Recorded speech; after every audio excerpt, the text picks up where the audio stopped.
G'day guys, my name is Alex, I'm the sports physiotherapist. Welcome back to my channel. Today we're talking about meniscus injury and how we can do the rehab whether you've had surgery or you haven't had surgery. Just remember that some people will have to have surgery depending on the severity or the type of the injury that they've got. So make sure that you chat to a surgeon about whether you should have surgery or not. Alright, let's dive into those exercises. Okay guys, the most important thing we need to do is get our range of motion back. We're going to start off with a flexion exercise, so it's called a towel or a band bend.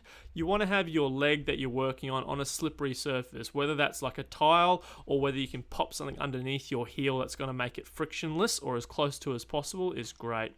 Pop a towel or a power band around your foot and try to bend your leg as much as you can by yourself, and then the band helps to assist that movement at the end of the movement. So you're not just pulling with your arms, you're actually trying to use your leg. Our first extension exercise, we pop our hands on our thigh, we slide our heel forward on that frictionless surface and then push down. If you don't have a frictionless surface, sometimes it's nice to use a cylinder because it gives you that little bit of rolling to extend out to give you that range of motion, and it's a little bit nicer on the leg.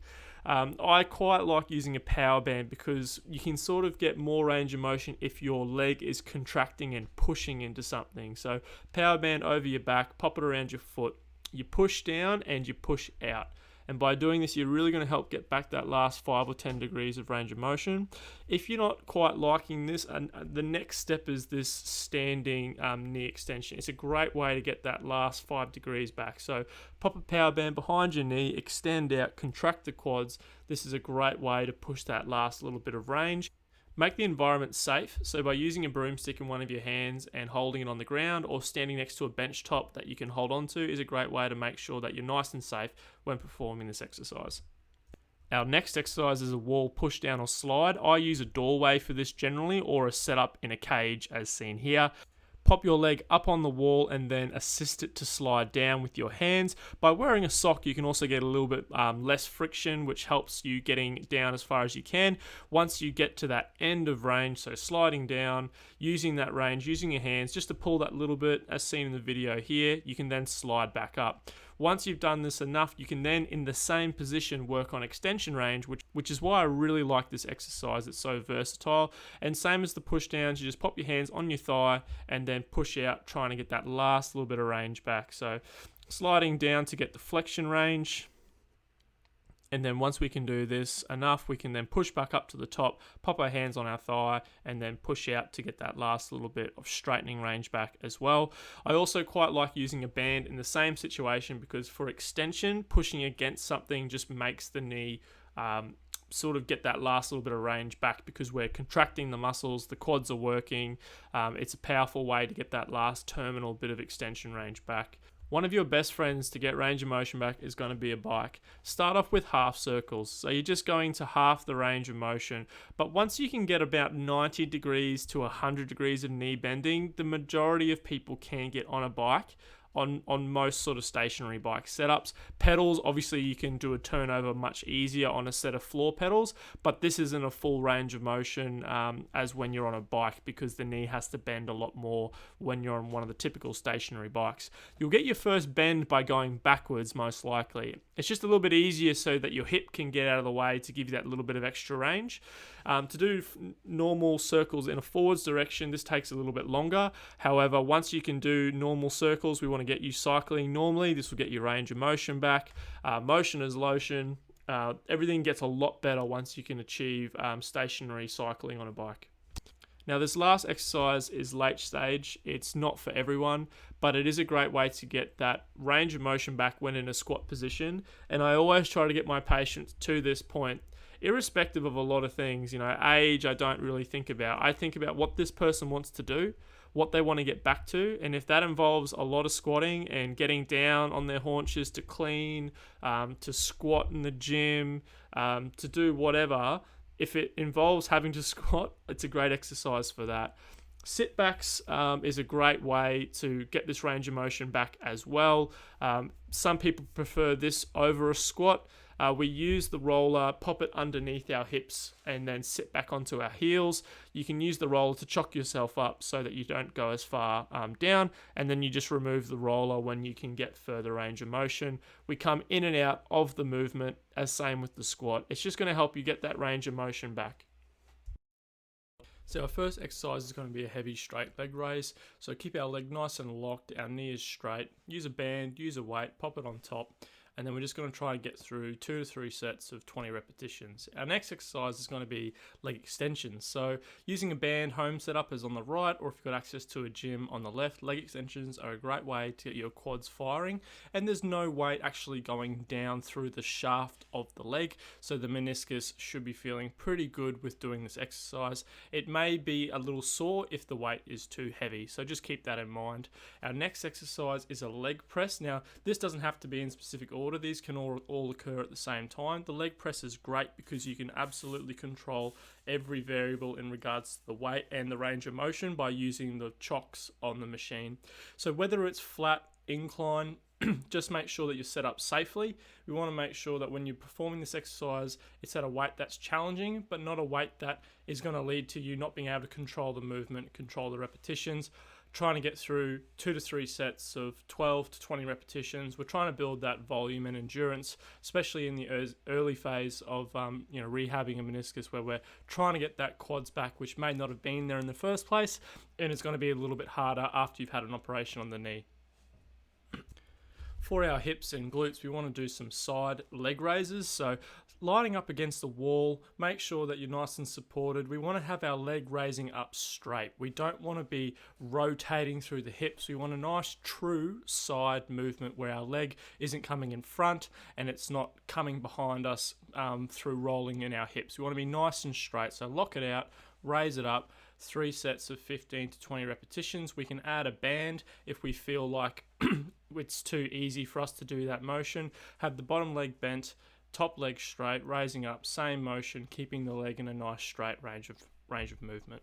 By rolling onto our stomachs, we can actually work on doing hip extension, which is another way to work our gluteal muscles.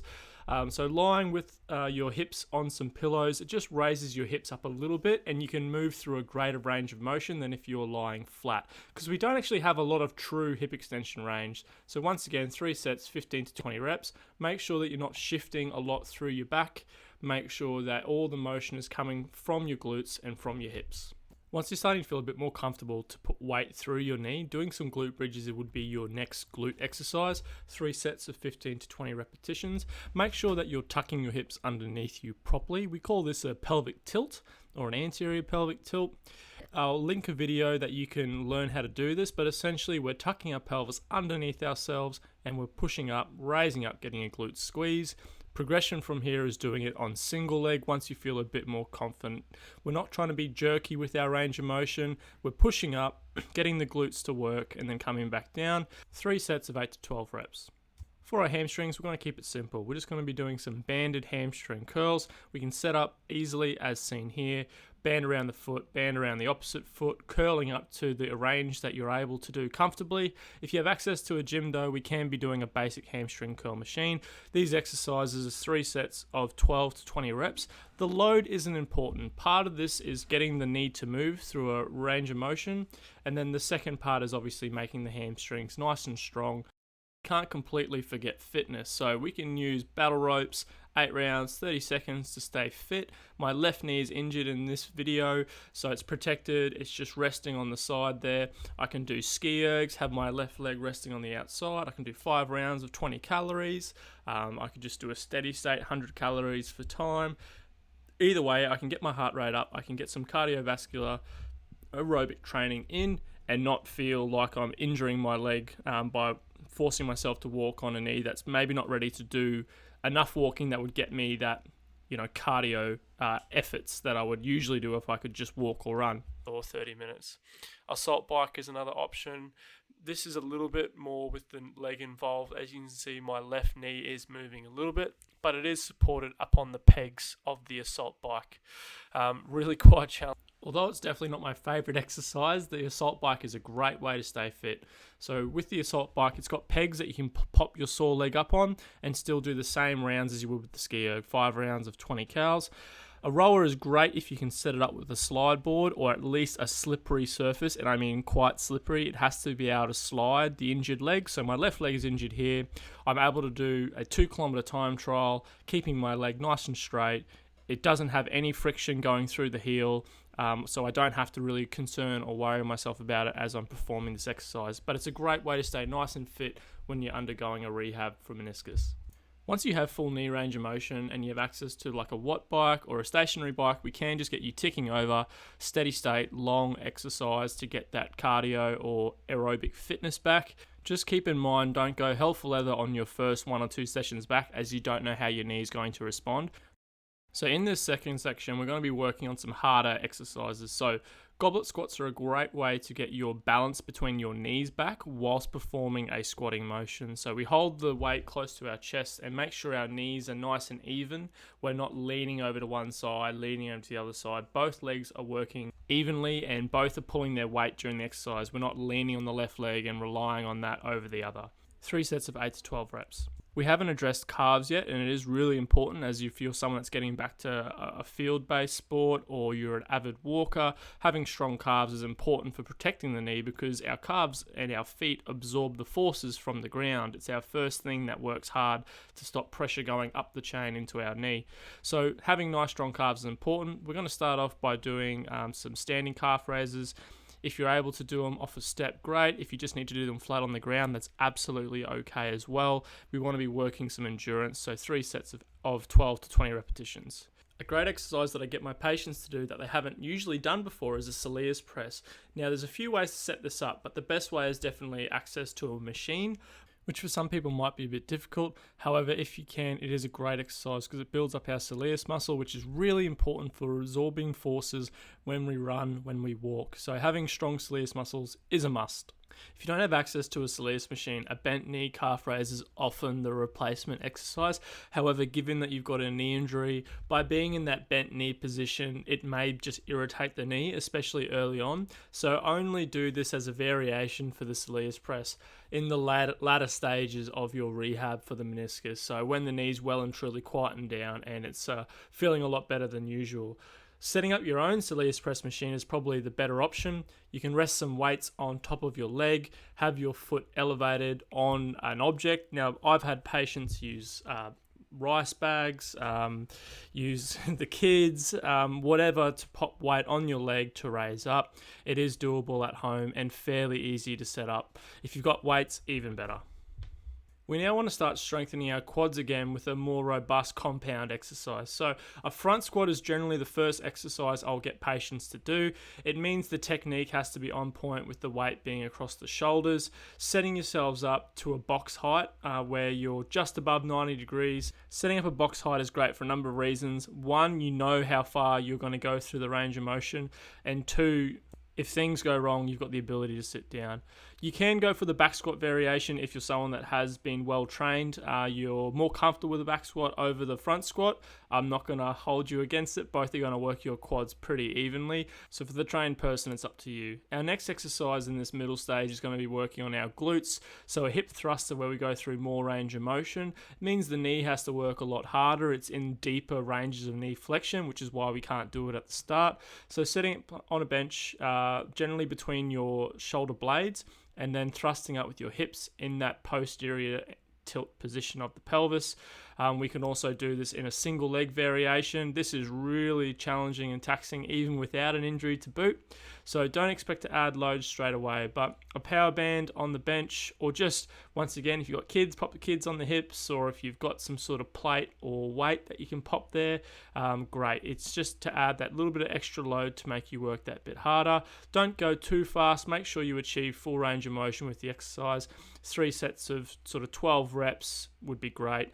We can add barbells and really load up. Some patients of mine have gotten up to 100, 200 kilos for a few reps. This is just to really develop robustness in their glutes. And it is quite possible to really get up to those high numbers of 150, 200 kilos for men and women.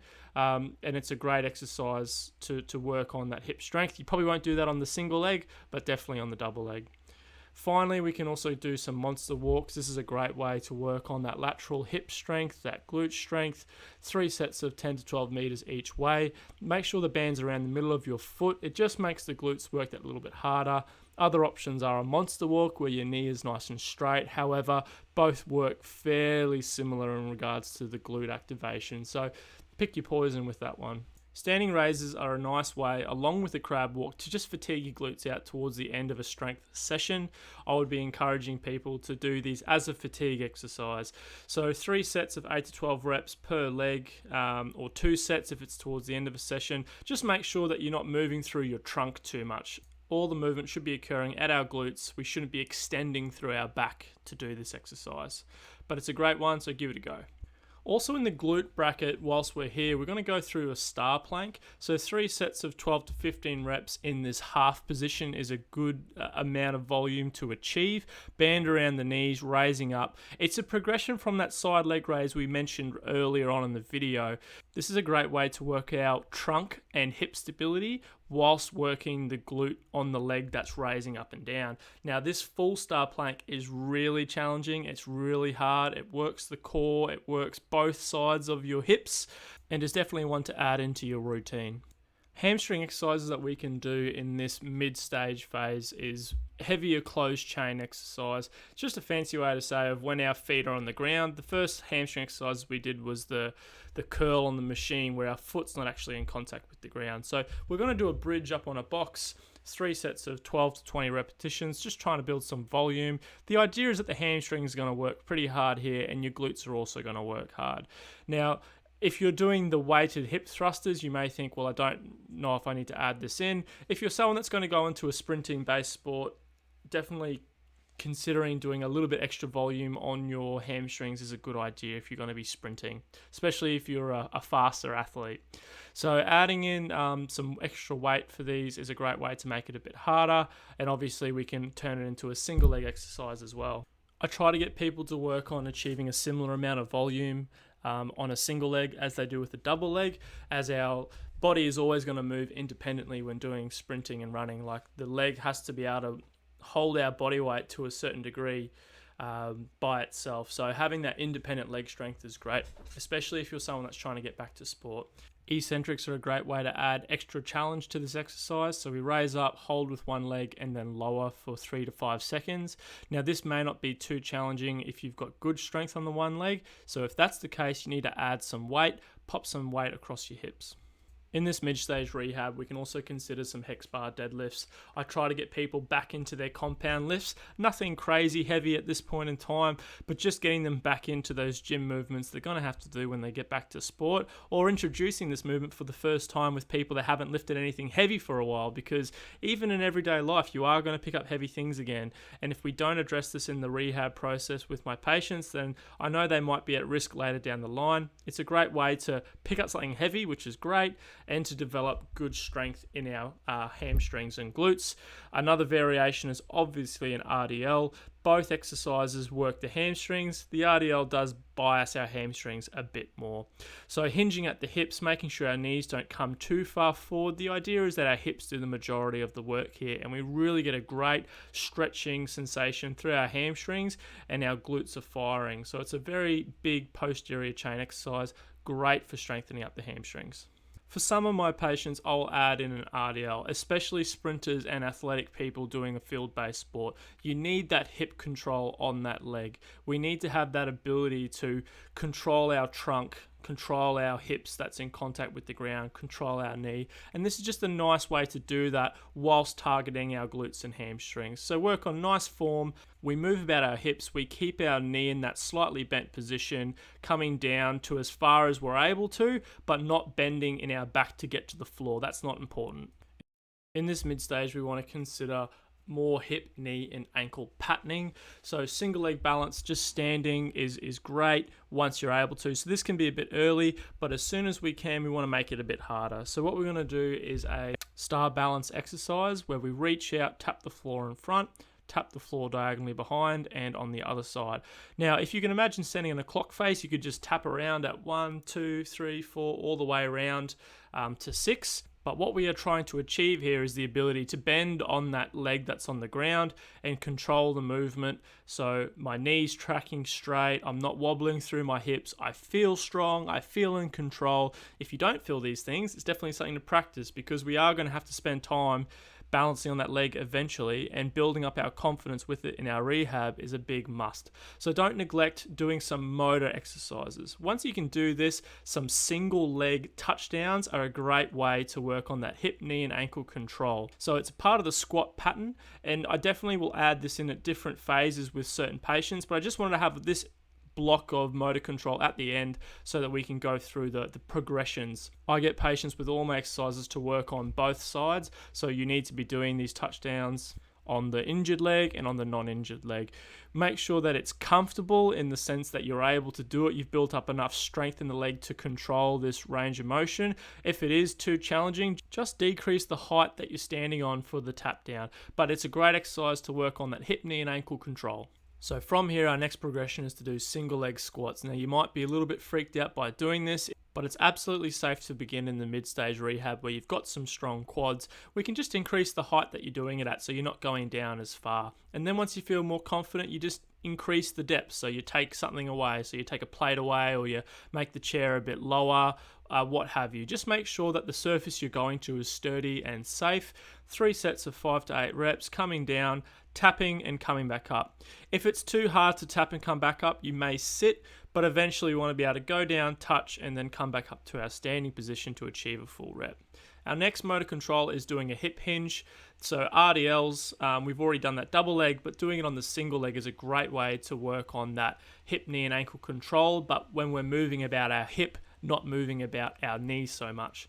So make sure that we keep our trunk nice and straight. We're moving through our hips. Our knee is slightly bent. You don't need to have the weight to begin with, but just make sure that whatever you're doing it at body weight or not, that we're keeping a huge focus on the control of the movement and not the weight. Finally, a step-up pattern is a nice way to introduce some dynamic hip, knee and ankle control where the opposite leg has a job to do as well. So not only is the leg that's on the step having to work hard to control the hips, but the left leg has a role in coming up and controlling at the top of the motion. It's just about exposing yourself to as many different tasks as possible, and a lunge pattern is another variation as well. It's just about getting yourself confident and competent with moving in different ranges of motion. We're going to go into impacts and how to get back to jumping and running in a different video, but check out my ACL plyometric videos, as that's pretty much how you would do it, and I'll link it in the description. Didn't go into the late stage rehab, as that's really dependent on what your goals are. If you're a football player, if you're a sprinter, if you're someone that's trying to just get back to gardening and things like that, it really depends on what your goals are, is what that late stage rehab will look like. Guys, please consider subscribing so you don't miss out on any more of the content as it comes out. I'm posting a lot on knee injuries at the moment, so there's probably going to be something in there for you. All right, guys, I'll see you in the next video. Bye.